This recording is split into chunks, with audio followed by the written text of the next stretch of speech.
Hello and welcome to the Community Voice. I'm Fara Sax. Joining me today is Dr. Stephen Fein. He is medical director, founder, and hematologist of Fem Infusion Centers by HemeOnCall. It's a fully telemedicine infusion center focusing on low iron deficiencies. Dr. Fein and his team recently reached a milestone of infusing 10,000 women and babies for a healthier life. Wow.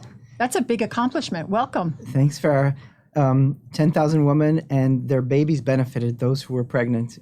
We specialize in identifying and treating women who have low iron, either because of pregnancy or because of heavy menstrual bleeding. And we figured out that 25% of all pregnant women have low iron that might justify an iron infusion, and about 25 or maybe 35% of all women who have menstrual periods. What is the difference between low iron and an iron deficiency and anemia? And how do we differentiate and how do women know the difference? Because there's really different symptoms and one is a little bit further down the road than the next. You could think of it as a spectrum where low iron leads to iron deficiency anemia. And once you have anemia, you've reached a point where it's so low that you're already impaired by it. Because iron affects more than just the blood. Iron affects your heart and lungs and your mind and all your muscles. And so you can have fatigue even just because your iron's low, even without having anemia. Interesting. And you launched this Working Women campaign. Tell us a little bit about what you're doing and because your thrust really and your focus is on telemedicine, but now you're going into the community, into offices, where places where people work, and you're helping women that might not have that ability to reach out to you and would not even know that they had a problem if it not for the work that you do at Fem Infusion Centers. 3 years ago, we started a telemedicine-based hematology practice where we agreed to see everybody online at that time because of the pandemic. And now we're still online. We're seeing everybody who needs a hematologist online as a telemedicine visit, usually within a day or two of hearing about your need to see us. And then we realized that 70% of our need, 70% of the patients we were seeing needed to get iron infusions. So we created Fem Infusion Centers focused on identifying and treating women who need iron. Now, we've been trying to get the word out. Our biggest obstacle over these 3 years has been to explain the importance of testing for iron. It's a simple blood test, and it's just something that most physicians are not aware of, and it's not a high priority for physicians. Most women, those who need it the most, are not aware of it. So the mission for us has become a mission of education, explaining to everybody the importance of iron testing, because there's no other way to know that you're low. And it's so impairing to have low iron. Causes so many problems. So what are some of the symptoms of someone that has like a low iron deficiency? Women who have low iron are fatigued, tired, maybe sleepier. They might have difficulty concentrating at work. Women who are athletic are not able to perform well. Students, teenagers are not able to do as well in school. Their concentration may be impaired. And when you have severe low iron, severely low, you have weird cravings like chewing or craving ice. That's the worst of it. Yeah, I remember when Gigi Campos was here, we were talking about that, and one of the other ones was sand. It was like that, and I thought that was really insane but it does happen. Those are the extreme cases where somebody has iron deficiency anemia to the extreme with no iron detectable in their bloodstream. Those are the ones who get ice craving, sometimes craving other things that are not foods. Now, our mission has been to identify all the women who have this before they get to that point. And we've recently crafted the mission of going to workplaces. We call it the Working Women's Campaign. And we're going to workplaces and we do the testing in the workplace for free of charge to everybody involved. We cover it. And we just go, we set up a session and we draw blood for every woman who is interested and willing to get herself tested. And you came to community newspapers, thank you so much, and it was really painless, and you tested, I think, 12 of us, and two of us had a problem. So it was early detection, and no one knew really that was their symptom, but they weren't feeling right. They were just something a little bit amiss or off. It's early detection of a problem that could become more severe. It sometimes leads to discovery of important health problems. And most importantly, it leads to the opportunity to treat the problem and to feel better, be more productive, have a better outlook, have a better health and mental health, have a better mood. And so when someone is diagnosed with this, what is the next steps and how would this process work? So let's say that I have been detected with a low iron deficiency. Our process is that we see you online to discuss what it means and what your options are in terms of getting more information about your health, figuring out if you need more testing, and importantly, explaining how to treat the problem, either by oral supplement pills or sometimes by an iron infusion in our Fem Iron Infusion centers. Absolutely. So do we have a couple of slides that we can just jump to and we can talk about as we go along?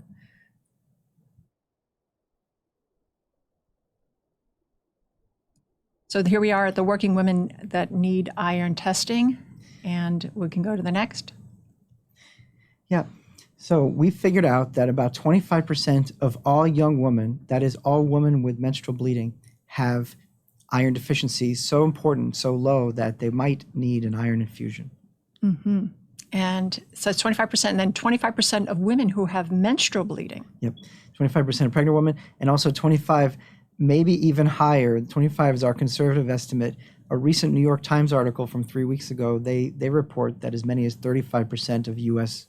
women with menstrual periods have low iron. And then gastric bypass, that's an interesting develop iron deficiency. The weight loss surgery, 200,000 people a year in the country get gastric bypass surgery, and it does wonders. They lose 100, 120 pounds in some cases, but then a few years later, they commonly get low iron because their stomach doesn't absorb it anymore. Absolutely. What is the next slide, please? So the problems are that women who have this iron deficiency don't know it until they get blood testing, and many women have it and don't know it. You can be tired and just blame being stressed and having children and having a job. And it's not just that, it's that your iron is low because you're a woman. Even without very heavy menstrual bleeding, you can have iron deficiency. And I just saw the slide that it wasn't available at 2013. About 10 years ago, it Wow. became easy to treat iron deficiency. That's part of the reason that this is now a bigger movement for people to figure out about the testing, get tested, and to find a place to get the infusion, because these past 10 years it's become readily available. Interesting. Next, please. Mm-hmm.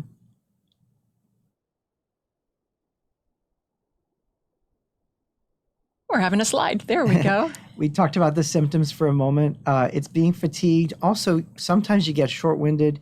You can't do exercise as well. You feel heart palpitations, frequent headaches, and importantly, impaired concentration, impairing your ability to do good work or at home and accomplish the things you'd like to, and finally, being sad or depressed. Interesting. Wow. And what is the next slide, possibly? So the consequences are that women who have iron deficiency are fatigued and impaired. And importantly, pregnant women can have complications related to their delivery, including preterm labor, early delivery, a smaller baby.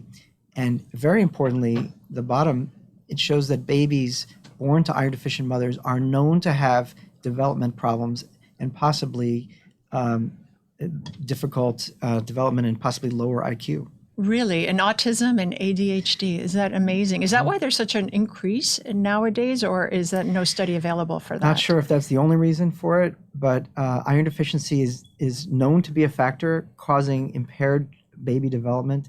And the problem with it is that even if you identify it in the baby and you start giving iron supplements to a baby, it's known that they don't catch up to babies that are born to mothers who have better iron. So women that have been infused, coming back to your milestone of 10,000, 10,000 women have been infused that have helped the future generation of babies. We're doing it. Our focus is to improve the lives of these women and their babies. We're hoping that we're making babies who are smarter and better developed and maybe less ADHD and autism. And now these things are being studied, and we don't know for sure that our mission is the only way to accomplish this and to have better babies, but we're sure that it's a part of it. And when should women be tested for this iron deficiency if they're pregnant? The newest guidelines from the International OBGYN Society finally recommend that all pregnant women at 26 weeks have a ferritin test. That's the iron test, and it's separate from hemoglobin. You have to make sure your OB doctor knows to do the ferritin test, and you have to do it at about 26 weeks before the third trimester starts. Because I was doing some reading at it. The ferritin is in the bone marrow of the women? The ferritin is kind of your whole body's iron measurement. So a ferritin less than 30 indicates that your iron is so low that you're at risk for getting problems during the third trimester and for the baby not getting enough iron. Wow. And let's talk a little bit, let's pivot a little bit to your Fem Foundation. We recently started a nonprofit called the Fem Foundation, which the main purpose is to provide a way for iron infusions to get paid for those who can't afford either a copay or have no health insurance. So we're going to make sure that everybody who needs iron gets it one way or another, by using this tool, the nonprofit. And we're looking for ways to build that up and to make enough resources available for women who can't afford iron infusions. Also, the Fem Foundation is focused on doing this research to prove that identifying and treating women who need iron and receive iron infusions have better outcomes and have better and possibly smarter babies. Are you funded with grants? Are you funded with people in the community supporting your mission? Both. We're looking for community support. We're going to be doing some fundraisers soon, and we are in the process of applying for state and federal grants. Wonderful. And let's talk about your iron research. What have you been up? Because you're not only face to face with your patients, but you're doing a lot of behind the scenes and a lot of research that our audience really should know about. Some wonderful things. Thank you for asking. So we're proud of this. Finally, we've reached a point where we're able to present to the world our success. And we have published and are presenting in the next few weeks at the National Hematology Society. We're presenting the evidence that infusing pregnant women is safe and effective. So we looked at all the pregnant women we had infused in our first year and several thousand women, and we proved that 95% of those women have improvement in their symptoms, either fatigue, shortness of breath, or this ice craving improves. And we found that 5% have some discomfort while getting the iron, so there's some chance of side effects, but thankfully only 5%, and we found no serious problems. So now we know more than we ever knew before that it's safe and effective to give iron infusions during pregnancy. Now, our research is going beyond this, and we are in the offices of OBGYN doctors, and we're enrolling all the pregnant women who reach 26 weeks. And our mission is to clarify the prevalence and see what percent of every single pregnant woman has low iron. And then we're going to use this as a springboard to learn more. And we're going to identify the difference between those who have low iron with anemia at that 26-week mark versus those who don't, and see what happens, see the difference, whether or not it makes a bigger impact if you already have anemia versus those who don't. And finally, we're going to compare those who receive an iron infusion versus those who end up not receiving and see whether it changes their trajectory. Eventually, we'll learn whether or not their babies benefit. And if you were a betting man, a scientist, what would your hypothesis and result be? So the expected answers are that iron deficiency, even if you don't have anemia, leads to problems. So it's important to identify that iron deficiency. We already think that we have a lot of evidence, but we're looking harder for that evidence, iron deficiency even without anemia. And the other result we expect to find, we already expect to find that an iron infusion is much better for those women who have low iron compared to not doing an iron infusion. We're going to prove it, but we're pretty confident about that. Oh, interesting. And you're also involved with a pediatric study? Yeah. So we're focused on... You're very busy. Do you sleep at night? You got a couple of kids. You got a wife, you got 4 infusion centers. Yeah, we do. Miami, Hollywood area, Tampa, and St. Pete. We're doing iron infusions all throughout the state. And you have one right down the street in South Miami. Right here in South Miami, 7th Avenue and US 1. Now, we are focused on doing the research, and we are recruiting pediatricians and those who talk to young women, high schools, to identify teenagers who have low iron, and we're doing research on the outcomes of teenagers who receive iron infusions. We do iron infusions in teenage girls. And these women, these young women, are they also having the same side effects of where they're fatigued and they're not concentrating and they might exhibit some behavioral ADHD or autism spectrums? Well, even worse. Oh gosh. Well, not necessarily worse than autism, but worse that a teenage girl who doesn't know she has iron deficiency may not perform well in school. She may be getting bad grades. She may not be able to perform well on her standardized testing. She may not be able to get into colleges that she's hoping to get into. She may not do well on a field if she's an athletic young girl. So all these things can be resolved by identifying and treating those young girls, those teenage girls who have iron deficiency. It's wonderful work that you're doing, not only face-to-face with patients, but also within the community in a research base. Thank you so much for that. We also want to hit on the New York Times article that was really stellar and stunning and supports so much of what you've come across and researched and discovered. Thank you. 3 weeks ago, the New York Times finally published a big report about how common iron deficiency anemia is. So we're focused on iron deficiency in general, but even focused on iron deficiency anemia, so common, as many as a third of women have iron deficiency, and probably 20-25% have iron deficiency anemia, and they just don't know it. The New York Times published a very important piece about it, partly because of the new international OBGYN guidelines that urge all women to get tested, even if it's just once a year, to get your iron level tested because of having menstrual bleeding and the possibility of having low iron without knowing it. And then, of course, identifying all the pregnant women who are 26 weeks with low iron. They recommend. This is really, really exciting stuff for you. I mean, you really are a pioneer because you started a telemedicine practice before COVID even happened. Yep. And you knew that was a way to really reach more people in an intimate and quick way. What happened was we knew that young women, even beyond COVID, are not, they don't have an easy time getting to doctors, taking time off work, getting childcare, maybe getting elder care. And we see that young women are embracing telemedicine. They can do it from their office place if they need to take a break from work, or we're commonly doing telemedicine appointments at night and on weekends, because doing telemedicine does not require us to be in a physical office. So I can just do this from anywhere. We do it from our homes, me and my staff.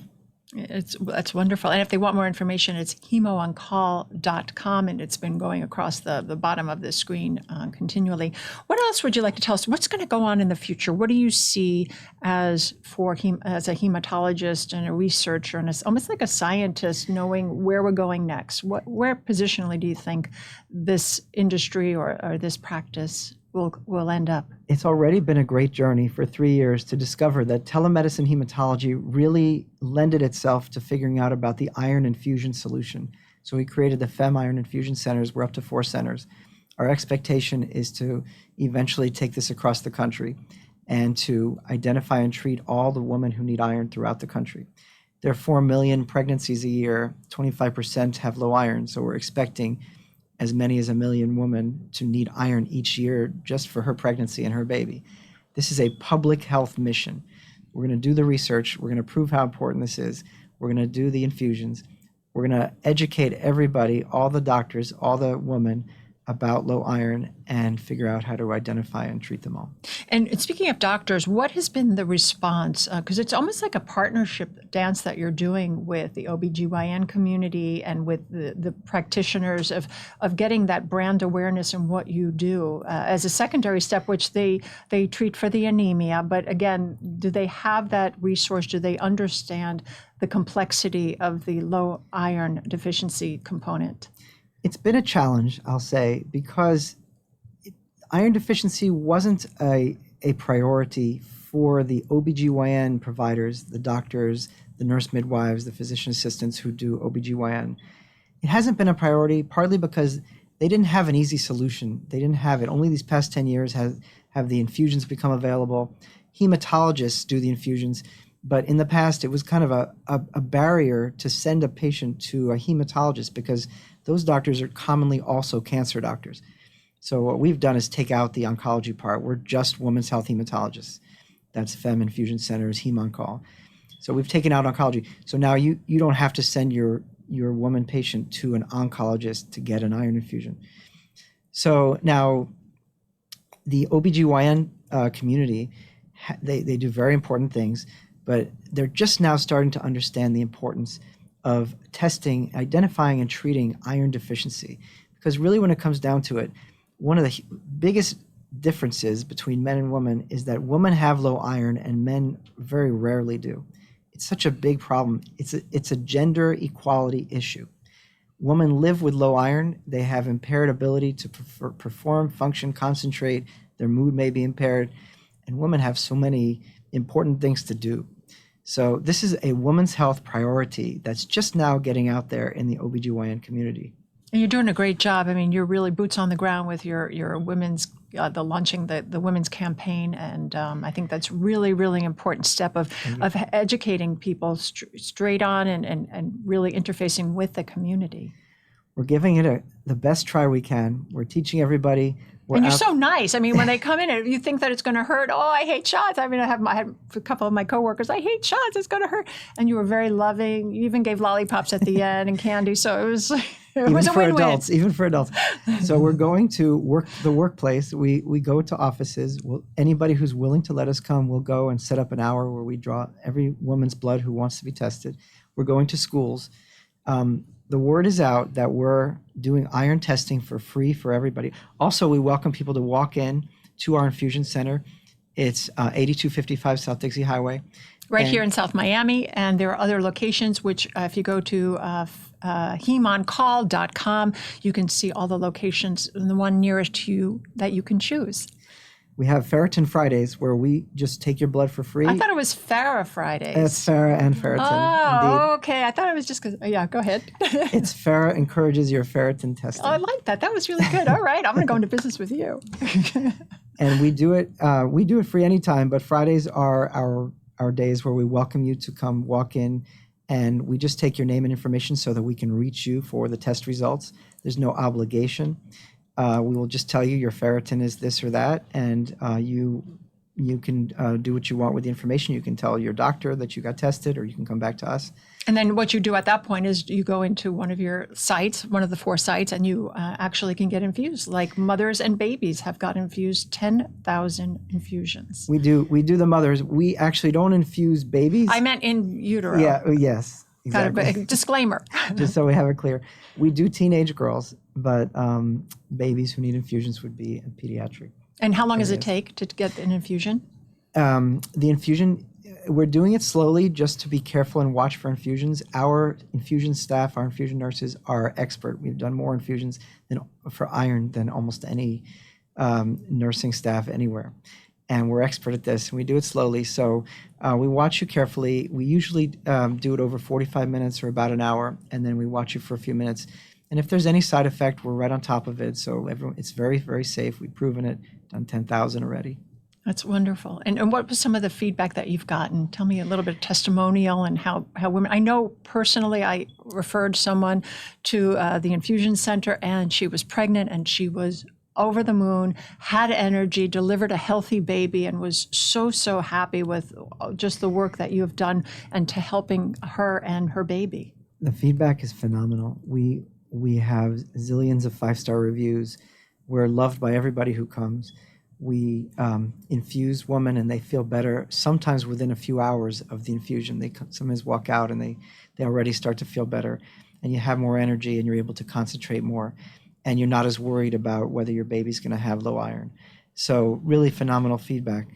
And tell me what the most important story that you've had or experienced that makes you get up in the morning and want to just jump out of bed and help. I'll tell you, Farah, this whole thing has been an incredible journey. For years, I was doing hematology, doing great things for patients in the hospital. I was working at Baptist. And these past 3 years, since we've figured out how to do this well, and we're the only ones in the country that have done this and figured this out. Bravo, kudos to you. We're the first. And I wake up every day and I know that there are many patients who are going to benefit, many children who will be better off. Maybe they'll become smarter and healthier children. and women who are going to have a better life and maybe do better at work and enjoy their life more. And this is now I feel like we're doing God's work. We're doing something that had to get done. We started this mission. We're going to go across the country, and we are going to provide iron to every woman who needs it and make a big impact. When I first met you, I was like going, I hope this works. I hope this works. And, as I've gotten to know you over the last 3 years, I say, this is working. This is making a difference. You do such charity for the community in so many ways, and you're a giver. You really are a giver, and you care about what you do, and you care about the health of women and beyond women and their children and families. It's a labor of love. I'd like to leave a legacy. One day, I'd like to look back and say that I impacted the world in a way that no one else had figured out how to do, and to make the world a better place for women and children and the next generation.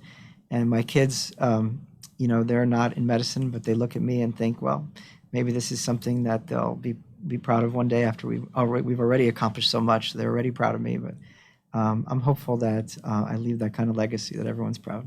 And you have. Thank you. You're a role model to many and to your children, and I'm proud to call you friend, and also part of community newspaper family. And we thank you for you being you and for all the work that you do in the community. Thank you. Thank you for joining me today, Dr. Fein. My pleasure. And I'm Fara Sax, and this has been the Community Voice. Until next time, take care of yourselves and each other. Have a great day.